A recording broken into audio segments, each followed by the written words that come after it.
Somad Al-Falibani adalah orang yang sangat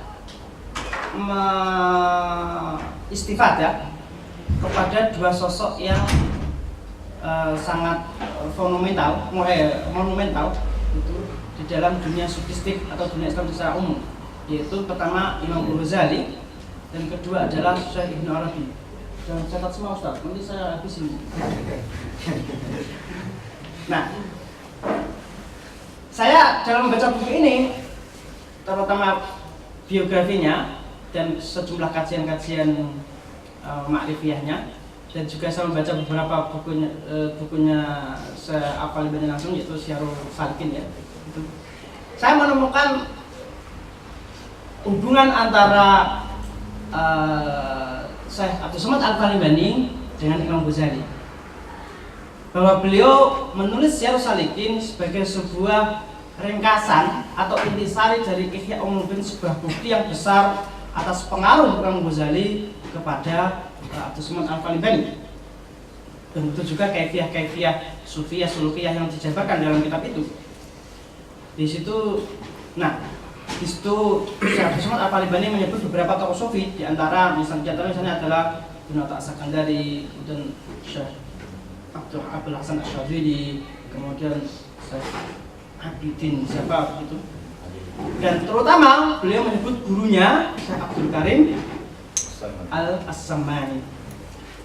Dalam apapun kesempatan, ketika beliau menyebut dirinya Al-Faqir Abdul Somad Al-Falibani, itu pasti menyebut gurunya Syekh Abdul Karim As-Samani, baik dalam permulaan Syiarul Salikin ataupun dalam akhir kitab Syiarul Salikin. Ini satu bukti bahwa beliau sangat terpengaruh oleh tarekat atau pemikiran Syekh Abdul Karim As-Samani.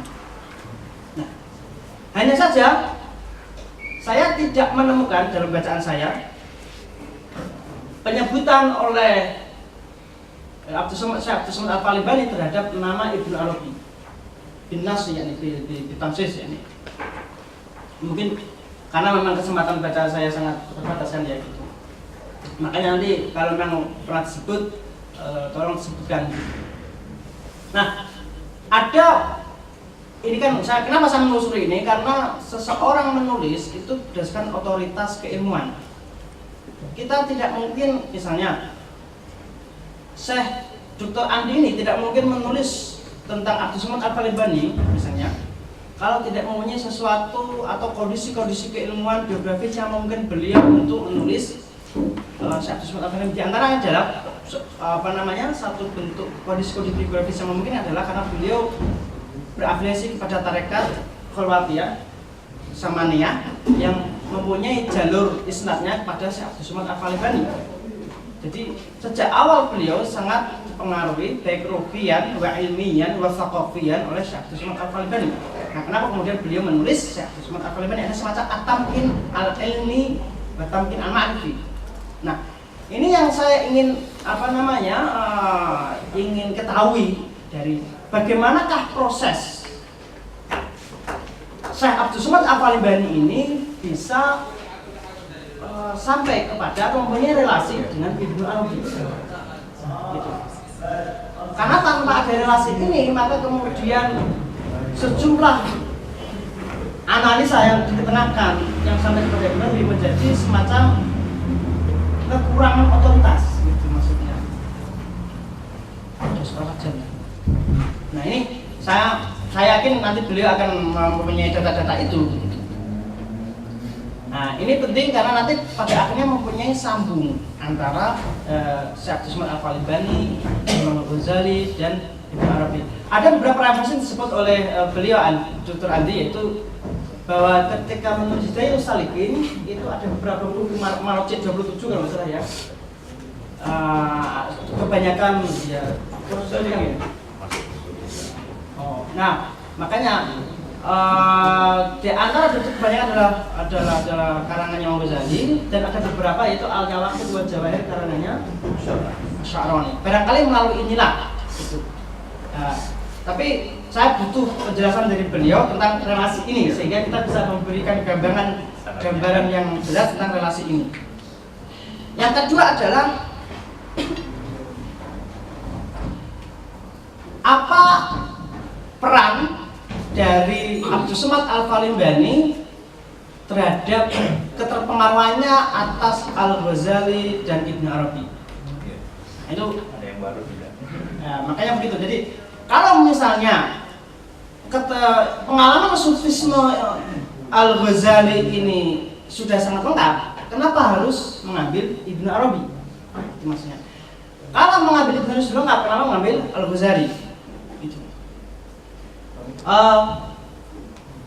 Su'ad Hakim dalam bukunya Ibnu Arabi Mawlidul Lughah Al-Jadidah itu mengatakan bahwa antara Ghazali ini sharing, apalagi barangkali nanti mengalami tawafuk wal ittifaq atau lain gitu.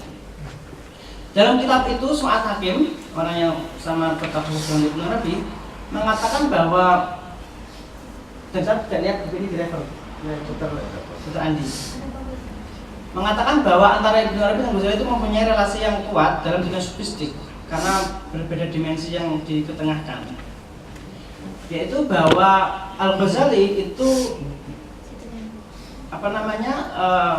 masuk ke dalam dimensi fiqhus suluk, yaitu satu bentuk penjelasan tentang suluk dalam dunia sufi. Sedangkan Ibnu Arabi masuk ke dalam dimensi fiqhul mukasyafah, itu dunia teofani, teofani lah. Jadi makanya pada akhirnya antara Ibnu Arabi dan Al-Ghazali itu saling mengadekan, bahwa Al-Ghazali masuk ke dalam janib al-zahir li sufi, sedangkan Ibnu Arabi masuk dalam janib al-batin li sufi, sehingga masing-masing ini tidak bisa dipisahkan, saling mengadekan, saling melengkapi. Sehingga Al-Ghazali enak saja berbicara kepada siapapun dalam buku itu, bahwa ini berbicara kepada semua untuk tolibul sufi gitu. Dan menggunakan unsur taklimi, unsur apa ya? Unsur dogmatik, unsur menggurui, unsur mengajari. Imam Ghazali dalam Ihya itu kalau kita baca itu gitu. Ada semacam skema-skema yang bagus untuk bagaimana sampai kepada Tuhan. Nah, sedangkan Ibnu Arabi itu berbicara tentang apa yang terjadi ketika orang mengalami teofani atau mengalami kasyaf. Sehingga pada akhirnya Ibnu Arabi sangat hati-hati sekali ke dalam ketika menulis buku itu. Contohnya misalnya itu dia selalu mengatakan bahwa buku ini adalah untuk orang yang sudah masuk ke dalam tasawuf. Artinya ketika orang belum masuk tasawuf kok membaca buku ini, itu berarti membaca sesuatu yang tidak haknya. Jadi nanti kalau ada apa-apa, ya Ibnu Arabi tidak bertanggung jawab terhadap hasil dari pembacanya itu. Nah, itu maksudnya. Kalau tidak percaya, aku baca aja itu Futuhat Naqiyah pada awal ihdaknya itu, yaitu kepada muridnya Al-Mahdawi dan terutama kepada kaum sufiyin. Wasofiyul qulub tadi itu. Hati yang sudah bersih sehingga bisa menerima nurul mukasyafat al-ilahiyah. Makanya Ibnu Arabi hati-hati sekali ketika menulis buku itu. Di sini bahkan di sini pun di Kairo ini Futuhat Naqiyah diajarkan dengan sangat hati-hati. Diajarkan kepada orang yang sudah memasuki dunia suluk, dan itu pun orang-orang yang sudah, ya artinya suluknya sudah rosih, itu maksudnya. Sehingga kalau ada orang lain yang mainnya masuk meskipun sudah masuk dunia sufi, itu buku itu ditutup, tidak lanjut lagi. Karena apa? Ada semacam itu tadi kekhawatiran yang bahkan di Yaman buku Ibnu Arabi itu diakui sebagai kewaliannya, tapi bukunya tidak boleh dibaca baik oleh kaum sufi apalagi non sufi. Tapi beliau sebagai seorang sufi, sebagai wali Tuhan, itu diakui. Itu saya buktikan sendiri kepada beberapa teman yang belajar di sana atau yang mengajar di sana, itu mengatakan demikian. Nah, inilah misalnya relasi antara Al-Ghazali dan Ibnu Arabi. Dan saya ingin mengetahui bagaimana pembauran antara ini dari keduanya oleh Syekh Abdul Somad Al-Falibani. Dan saya bisa memahami misalnya kenapa Dr. Adi lebih mengunggulkan Imam Ghazali daripada Ibnu Arabi. Mungkin dua hal minimalnya bagi saya. Pertama adalah muslim. Nah, muslim beliau ini Syekh Muhyiddin Sofi itu pengagum berat Al-Ghazali. Ya. Sehingga siapapun, terutama pengkaji tasawuf, itu tolak ukurnya adalah Al-Ghazali. Sehingga satu bentuk tafriq al-ma'rif, satu bentuk pembiakan atau cabang-cabang pengetahuan yang kemudian mempunyai karakter yang berbeda dengan Ghazali itu harus dikembalikan kepada Al-Ghazali. Nah, kedua adalah ini makanya beliau tidak mau harus mengunggulkan Imam Ghazali. Hanya barangkali beliau punya data-data pribadi yang ada di sini yang lepas dari Syekh Muhyiddin As-Sofi. Nah, itu yang penting. Nah, yang kedua adalah karakter dari Syekh Abdul Somad Al-Falibani sendiri. Masih 10 menit itu saja. Iya, masih 10 menit kan? Syekh Abdul Somad Al-Falibani terutama sangat mengagumi Al-Ghazali sampai-sampai kemudian beliau menulis ringkasan intisari dari ajaran Al-Ghazali yang dalam buku yaitu Syiarus Salikin itu. Nah, maka kemudian pada akhirnya banyak hal ketika berbenturan antara seandainya ada antara Ibnu Arabi dan Ghazali, pasti Ghazali itu diunggulkan. Satu, yang kedua adalah wahdatul wujud. Nah, ini seru. Musyrik saya itu Ahmad yang menulis Ar-Ramziyah Ibnu Arabi. Ar-Ramziyah Ibnu Arabi. Oleh karena itu, sudah 4 menit lagi. Dr. Mustafa dalam risalahnya disertasinya Ar-Ramziyah Ibnu Arabi yang ditulis selama 15 tahun itu lebih suka menyebut ajaran Ibnu Arabi sebagai al-wujud al-wahid, seperti yang sesuai dengan seperti yang diketengahkan oleh Dr. Andi. Dan saya lebih suka menyebut sebagai ahadiyatul wujud karena itu lebih sesuai dengan ajaran beliau disebut dalam banyak kitabnya dan mengumpulkan istilah ahadiyatul kathroh atau ahadiyatul wahidiyah atau wahdatul wujud seperti yang dimaknai oleh orang-orang setelahnya. Ya, saya lebih menggunakan ahadiyatul wujud karena lebih jamek. Nah, di sini letak problematika itu. Maka dalam istilah sufi itu tasawuf Ibnu Arabi tidak disebut sebagai tasawuf sufi, bukan tasawuf falsafi, tapi sebagai tasawuf al-wujudi. Begitu juga kaum mutakallim ketika menyebut ajaran-ajaran orang-orang seperti Ibnu Arabi, Abdul Karim Al-Jili, Subtul Qunawi dan selain sebagainya bukan sebagai tasawuf falsafi, tapi sebagai tasawuf al-wujudi. Fokusnya ke wujud. Gitu. Nah, kemudian yang ketiga adalah al-fana.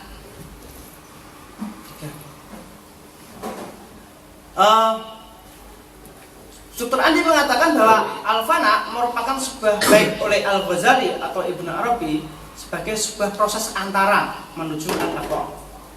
Dan ini ada satu capaian menurut saya luar biasa dalam penelitian ini. Sehingga al-fana bukan satu-satunya atau bukan tingkatan terakhir dari proses asketisme sufi, tapi proses antara menuju al-haqqah billahi. Nah, di sini kemudian ada tingkatan-tingkatan yang disebut dengan sidikin oleh Dr. Andi tadi itu. Nah, di sini saya ingin bertanya kepada Dr. Andi, kalau memang al-fana adalah proses antara, gitu, menuju baqa, kenapa Dr. Andi justru menggunakan al-fana sebagai sebuah pembahasan? Minimalnya kan kalau memang itu sebenarnya antara harus ada misalnya penyebutan dualisme al-fana wal baqa, misalnya sunayatul fana wal baqa fi tasawuf fi Abdul Somad Al-Falibani. Nah, ini tentunya ada penjelasannya. Itu kalau harus memilih kan lebih baik misalnya al-baqa, gitu kan, badalan minal fana. Yang kemudian dalam hal ini adalah pencapaian proses tertinggi. Di sini lagi-lagi karena memang ini dzuruf jami'iyah wa dzuruf al-ma'rifiyah, itu Dr. Adi harus mengunggulkan Al-Ghazali ketika mengatakan bahwa makom tertinggi adalah makom siddiqin. Itu adalah makom yang dibakukan oleh Al-Ghazali dalam Ihya Ulumuddin. Di atasnya siddiqin adalah makom nubuwah. Jadi orang tidak boleh melewati makom itu. Kalau sudah itu sudah tidak hilanglah itibanya kepada Nabi Muhammad SAW. Jadi harus berhenti di situ. Kalau menerima kasab yang tidak seperti itu harus dibuang. Karena apa? Itu sudah menyalahi kaidah syariat. Tetapi Ibnu Arabi mengatakan makom siddiqin ini adalah makom yang didapatkan dari penelaahan atau istimdad atau istifadah dari pengalamannya sahabat Abu Bakar As-Siddiq. Makanya kemudian disebut As-Siddiqin. Tapi oleh Ibnu Arabi mengatakan dan mengkritik Al-Ghazali bahwa makom siddiqin bukanlah makom tertinggi dari pengalaman kesufian. Ada lagi di atasnya yaitu makom qurbah. Itu kan? Ya jema'u fihi baina syuhud wal wujud. Artinya di situ ada semacam tahqiqus silatul abdi billahi fi mustawa al-ma'rifi wa mustawa al-wujudi. Sehingga di sini wujudul abdi gitu kan yasilu ila wujudil billah ma'a suna'iyati wujudil abdi wa wujudillah. Sehingga di sini wahdatul wujud dalam pemaknaan panteisme menjadi sangat tidak bisa diterima karena dalam makam tertingginya dikembangkan oleh Ibnu Arabi tetap mengandaikan adanya dualisme Tuhan dan hamba. Makanya di sini nilai penting dari kurba ini karena ada semacam penegasan wujud yang bersifat dualis, gitu. Bahwa hamba ini masih tetap hamba ketika bertemu Tuhan. Itu Ibnu Arabi mengatakan dalam Al-Fath Mafiyah mengutip pengalamannya Abdul Bustami, gitu kan. Ya Rabbi, bima ataqarrabu ilaika.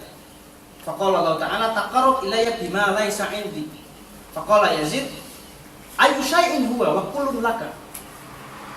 Itu kan? Huwa al-iftiqaru wa dhillah. Nah, inilah iftiqaru abdi wa dhillatuhu, kan? Kullu minhuma huwa alladhi yumathilu maqam al-qurbah fi as-suluk as-sufi.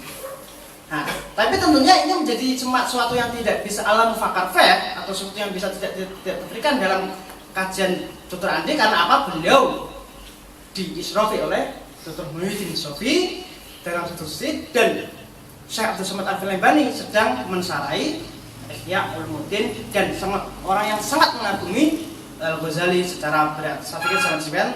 Terima kasih. Assalamualaikum warahmatullahi wabarakatuh. Nampaknya semakin malam semakin hot nih. Tadi banyak tarikat atau takibat dari Dr. Yunus atau tabayun lebih halusnya. Setidaknya ada 3 poin ya yang ditabayunkan beliau kepada Dr. Andi. Yang pertama,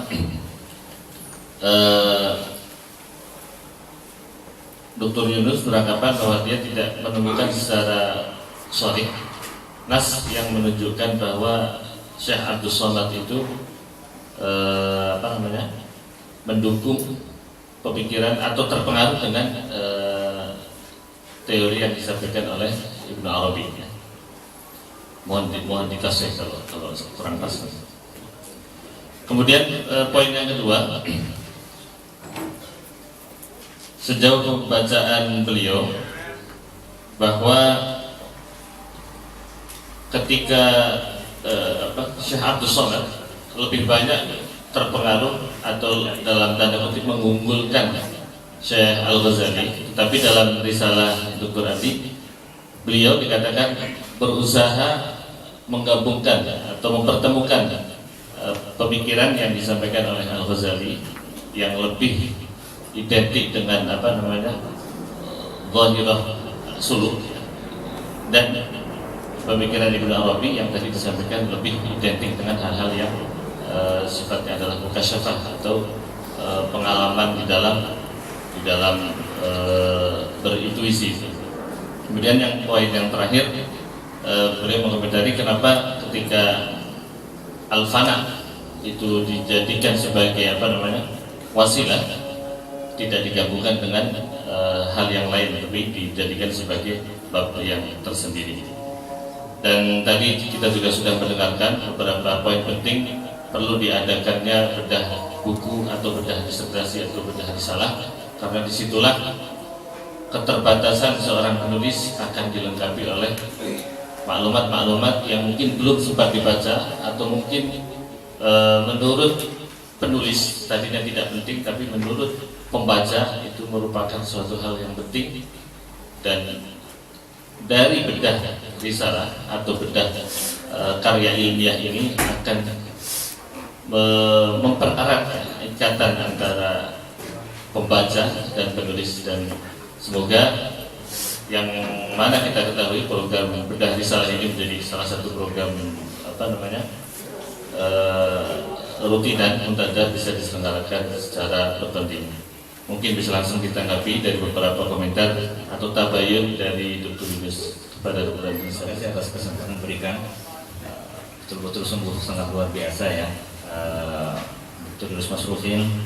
Jadi kita bisa sedikit lebih kenal dengan sosok Ibnu Arabi.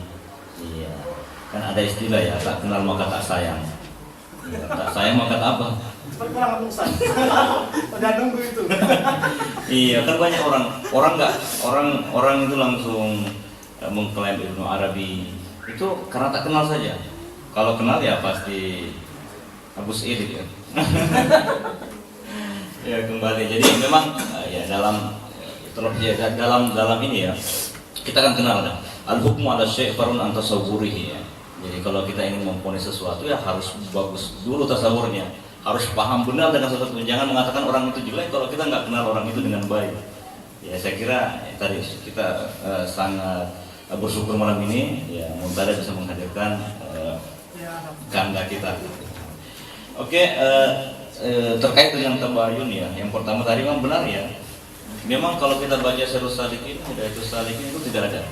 Karena memang dijelaskan bahwa Hidayatus Salikin itu merupakan terjemahan dari Bidayatul Hidayah Al-Ghazali. Kemudian Syarhus Salikin itu terjemahan daripada Nukhbah, bukan Nukhbah, yang ini Mukhtasar Ihya Ulumuddin atau Lubab. Tapi kalau ulama dulu mengatakan tarjamah itu beda maknanya ya, ada pergeseran makna. Makna tarjamah dulu itu adalah proses hanya menukil dan syarat bebas. Sehingga di dalam buku itu saya disebutkan tadi di Bidayatul Hidayah, meskipun intinya Bidayatul Hidayah yang dijadikan Hidayatus Salikin itu ada 27 buku yang dipakai. Kalau di Syarhus Salikin itu ratusan buku di situ. Ya. Memang kalau kita baca ini ya, kita baca Syarhus Salikin itu tidak ada disebutkan secara langsung.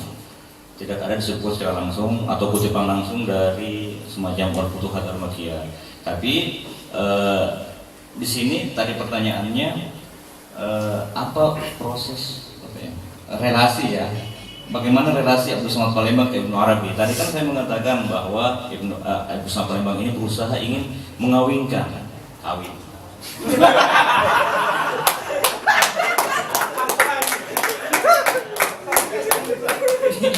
Ingin mengawinkan antara Al-Ghazali. Kasihan Pak jomblo ini. Jomblo sabar ya. Kena pas. Jadi ingin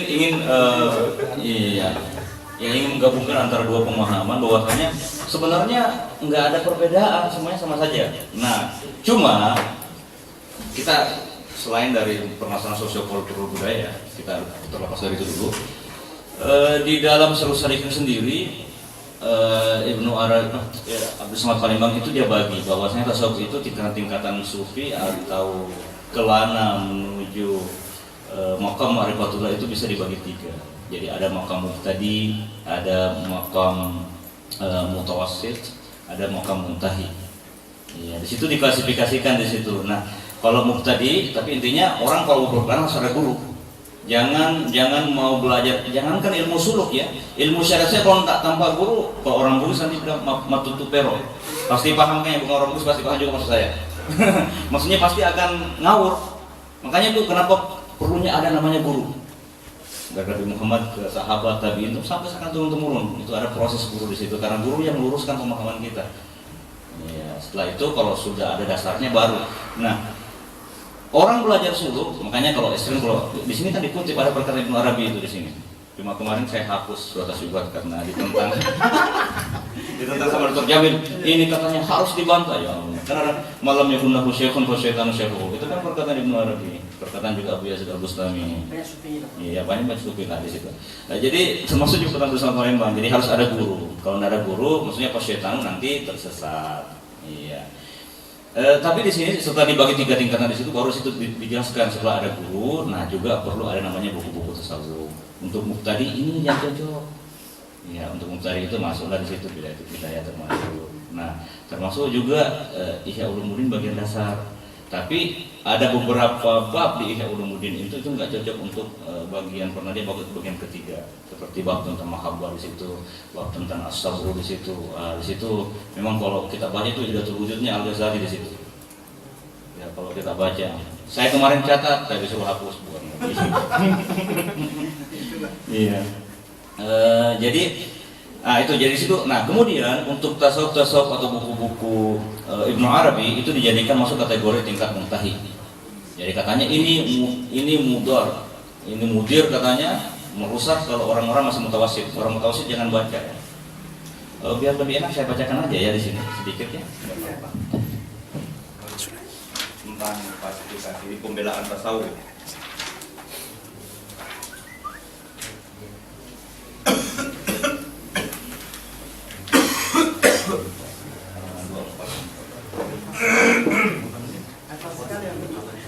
Bertahun-tahun.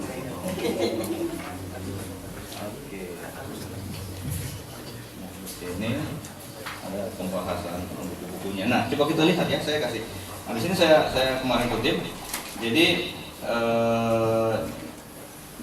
ilmu tasawuf itu dibagi 3 tingkatan, ada mubtadi, mutawasid, muntahi. Kemudian sehingga ilmu tasawuf itu tidak satu tingkatan. Jadi laisa ala darajatin wahidatin bal hiya mutafawitas.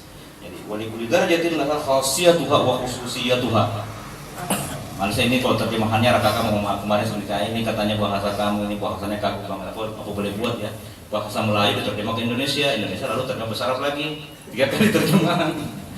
Jadi setiap ilmu tasawuf ini dia punya khasiat khususan dan ya, ada khususianya. La taliqan illa li sahibil darajah. Nah, untuk yang mubtadi itu cocok untuk mutawasid, cocok untuk muntahi. Nah, ilmu tasawuf mutawasid cocok untuk muntahi, enggak cocok untuk mubtadi. Jangan dibaca kayak tadi yang dibilang sama Dr. Yunus kan. Disampaikan. Ibnu Arabi sendiri mengatakan kitab kita ini, ilmu kita ini enggak cocok dibaca kalau bukan orang sufi. Nah, buku-bukunya saya baca saja.